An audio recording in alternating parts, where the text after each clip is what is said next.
انبار کے لیے جا رہا تھا کہ روڈ کے کنارے سٹاپ پر ایک موٹر کار نمبری ABB 632 اسلام آباد آ کر ان کے قریب رکی اور اس کو اپنے ساتھ گاڑی میں بٹھا لیا. گاڑی میں پہلے سے ملزمان 3 تعداد میں موجود تھے.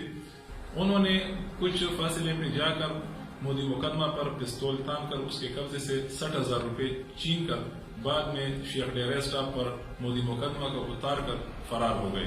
کر لیے اور جو چھینی گئی رقم تھی وہ بھی آپ کے سامنے ہے, پستول بھی آپ کے سامنے ہے. تو یہ اس بات کی غمازی کرتا ہے کہ یہ ملزمان جو ہے نا انہوں نے اپنے جرم کا اعتراف کر لیا کہ کسٹڈی کے لیے درخواست کریں گے اور دوران کسٹڈی انشاءاللہ ان سے مزید معلومات کی جائے گی کہ انہوں نے اور کہاں کہاں پہ وقوع کیے ہیں اور یہ کس کس تھانے کو مطلوب ہے.